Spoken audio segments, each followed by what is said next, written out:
नमस्कार दोस्तों, आप सभी का स्वागत है इस वीडियो में। आपने अक्सर सुना होगा कि अपनी बात को एक रखने का एक तरीका होता है। अपनी बात को रखने का एक तरीका होता है।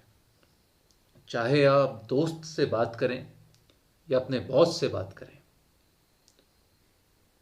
जैसी भी तरीके की बात करें, एक तरीका होता है। एक एप्लीकेशन लिखना या यूपीएससी के किसी एग्ज़ाम में आंसर लिखना, आप अपनी बात ही रख रहे हो, उसका भी एक तरीका होता है।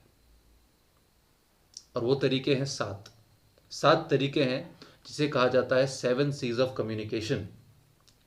और इन 7 C's ऑफ कम्युनिकेशन का इस्तेमाल जितने बेहतर ढंग से होगा, आपकी लाइफ में उतनी सरलता, सुकून और सक्सेस रहेगी, क्योंकि 90% परेशानियां कम्युनिकेशन को बेहतर बना के सॉल्व की जा सकती हैं।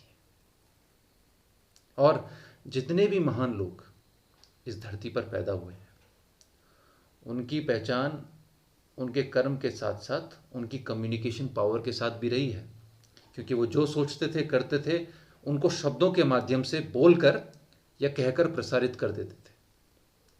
और आज के युग में तो कुछ भी प्रसारित कर दो, कुछ दिनों का फेम मिल जाता है। अब अपनी पहली बात पे चलता हूँ। अब सोचिए कि अगर कृष्ण ने गीता को कम्युनिकेट नहीं किया होता तो हमको कभी पता चलता कितना महान ग्रंथ हमारे पास है? या आइंस्टाइन ने अपनी थ्योरी का रिसर्च पेपर पब्लिश करके कम्युनिकेट नहीं किया होता तो? कृष्ण ने बोल के, आइंस्टाइन ने लिख करके दुनिया बदल दी। तो अपनी बात को रखने का सबसे पहला नियम है क्लैरिटी, सफाई, कि आप कहना क्या चाहते हो। हम अपने बातों में अक्सर हम ये बताते नहीं हैं कि हम कहना क्या चाहते हैं।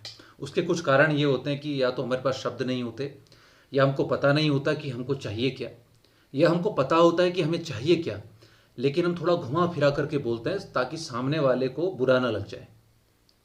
तो वो कई भी कारण हो सकते हैं, लेकिन इनकी वजह से हमारा कम्युनिकेशन ख़राब हो जाता है।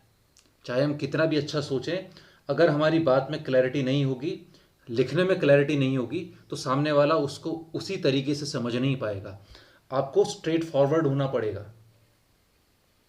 अब जैसे कोई सा भी एग्जाम्पल ले लो कि I wanted to say that my money has been invested in stocks, my sister's marriage is due next month, and my fix deposit at the bank is locked for 10 years। अभी इतना बड़ा sentence हो गया, सुनने वाले को समझ में नहीं आ रहा है चाहता क्या है। अब ये चाहता है पैसे, लेकिन इसने इतनी लंबी चौड़ी कहानी सुना दी। अब सामने वाले को समझ में नहीं आएगा कि मैं करूं तो करूं क्या। इसके बजाय सिर्फ इतना लिख दे या इतना बोल दे, आई नीड 15 लाख रुपीज़। बस स्ट्रेट फॉरवर्ड हो गया, सुनने वाले को समझ में आ गया कि क्या चाहिए। तो इसको कहते हैं क्लैरिटी। अब आप में क्लैरिटी आ चुकी है, आपके मैसेज में क्लैरिटी आ चुकी है। अब इसके बाद आपका दूसरा काम है कंक्रीट। कंक्रीट का नाम आपने सुना होगा कि कंक्रीट का इस्तेमाल बड़ी बड़ी बिल्डिंग्स में किया जाता है कि जिससे बिल्डिंग मजबूत हो। तो कंक्रीट का काम जो बिल्डिंग में है, वही काम कंक्रीट का यहाँ है, आपकी कम्युनिकेशन को मजबूत बनाना। अब बिल्डिंग में तो सीमेंट लगता है, अब आपके कम्युनिकेशन में क्या लगेगा? Raw material. तो सबसे पहला रॉ मटेरियल है credible sources, facts with examples and numbers. आपका जो भी कम्युनिकेशन होगा उसमें कंक्रीट की भूमिका निभाएगा फैक्ट, जो कि सच होने चाहिए, और उनका जो सोर्स हो वो क्रेडिबल हो। क्रेडिबल मतलब जिस पे विश्वास किया जा सके, सुनी सुनाई बातों पे ना हो। अब आप सोचिए, आप कितनी बातें ऐसी सुनते हैं या कहते हैं जिनका कोई सोर्स नहीं होता। क्रेडिबल सोर्स तो बिल्कुल नहीं होता। अगर आप कोई फैक्ट बोलें और उसका कोई सोर्स ना हो तो आपका कम्युनिकेशन तो कॉन्क्रीट रहा ही नहीं। तो अगर आपको क्लैरिटी है आपके मैसेज की, तो आपको अपने शब्दों में फैक्ट्स लाने पड़ेंगे, एग्जाम्पल्स लाने पड़ेंगे, नंबर्स लाने पड़ेंगे। तो उससे, और ग्राफ का भी इस्तेमाल कर सकते हैं, तो आपका कम्युनिकेशन और भी ज़्यादा मजबूत हो जाएगा, उसको पावर मिलेगी और उसकी बात को कोई नकार नहीं पाएगा। तीसरी चीज़, अगर मैं इस वीडियो में आपको कहीं और ले जाऊं, एनवायरनमेंट पे ले जाऊँ, वर्ल्ड पॉपुलेशन पे ले जाऊँ या कहीं भी ले जाऊँ, लेकिन ये वीडियो तो आप कम्युनिकेशन के लिए देख रहे हो ना। आप वर्ल्ड पॉपुलेशन के लिए तो नहीं देख रहे हो, एनवायरनमेंट के लिए तो नहीं देख रहे हो, उनके लिए एक अलग डिस्कशन होता है। तो यही चीज़ कि मैं अपने वीडियो में 7 सीज और सीज ऑफ कम्युनिकेशन पे बात करूँ, हर चीज़ को एक एक करके आप तक समझाऊँ विद एग्जाम्पल्स, इसे कहते हैं कोहेरेंस। क्योंकि मेरे हर बात का कनेक्शन उसकी दूसरी बात से ज़रूर होगा। लेकिन अगर मेरी एक बात का कनेक्शन दूसरी बात से बिल्कुल नहीं हुआ तो कोहेरेंट मेरी बात बिल्कुल नहीं होगी। और अगर आपकी बात कोहेरेंट नहीं हुई तो आपका कम्युनिकेशन ख़राब हो जाएगा, ये बात। और इसी के साथ आपको ध्यान रखना है कि जो भी आप बोलें वो कंप्लीट हो, उसकी एक बिगिनिंग हो, मिडिल हो और एक एंड हो। बिगिनिंग, मिडिल और एंड बहुत ज़रूरी होता है। फॉर एग्जाम्पल, मैंने कहा कि मैं आपसे कल मिलूँगा, एक छोटा सा सेंटेंस है, लेकिन इसमें मैंने ये नहीं बताया कि मैं आपको कल कितने बजे कहाँ मिलूँगा। ये हो गया इनकम्प्लीट। हालांकि क्लियर था कि मैं आपसे मिलना चाहता हूँ, इसमें कॉन्क्रीट भी था कि भाई मैं कल मिलूँगा, हर एक शब्द को आप समझ रहे थे। लेकिन मैंने इसको इनकम्प्लीट छोड़ दिया क्योंकि मैंने इसमें टाइम प्लेस नहीं बताया। अब मैं इसमें ये ऐड करता हूँ कि मैं तुमसे कल शाम 5 बजे हिल्टन होटल के टेबल नंबर 15 पर मिलूँगा। अब मैंने इसमें 3 डिटेल ऐड कर दी, तो ये कंप्लीट हो जाएगा।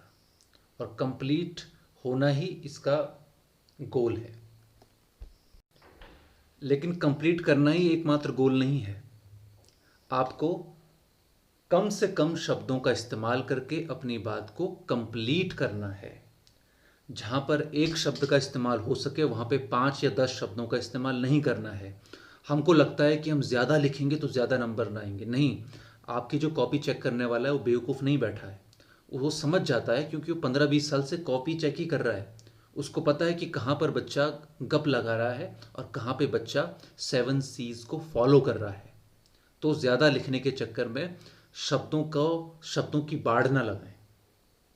जहाँ पर मैं फिर से कहता हूँ, कम से कम शब्दों में अपनी बात को पूरी करें, क्योंकि यही कम्युनिकेशन की पराकाष्ठा है। It is the Paramount of being a good communicator.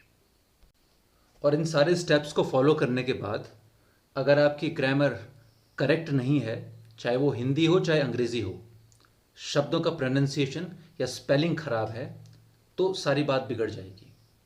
क्योंकि अर्थ का अनर्थ हो जाएगा और आप एक्सपोज हो जाओगे। आपकी एजुकेशन शक के दायरे में आ जाएगी, आपकी पढ़ाई लिखाई और इनफैक्ट आपका पूरा परिवार शक के दायरे में आ जाएगा। क्योंकि जिस बच्चे की या जिस आदमी की या औरत की या किसी की भी लैंग्वेज पे पकड़ ना हो, तो इसका मतलब ये होता है कि उसकी प्रारंभिक शिक्षा बिल्कुल ख़राब हो गई है। तो आपकी ग्रामर करेक्ट होनी चाहिए। और सबसे आखिर में आप अपनी जो लैंग्वेज है उसमें पोलाइटनेस जोड़ दीजिए। ऐसा लगे कि आप रिक्वेस्ट कर रहे हैं, प्यार से भरे हुए हैं। क्योंकि आपकी जो छवि बनेगी वो इम्पॉर्टेंट होगी। क्योंकि आपकी बात तो सही होगी, क्लैरिटी होगी, कंसाइजनेस होगी, सब कुछ होगा, लेकिन उसमें सबसे इम्पॉर्टेंट चीज़ है कि आपकी जो छवि बने वो एक हम्बल आदमी की बने। तो इसलिए कर्टियस आपको ज़रूर होना है।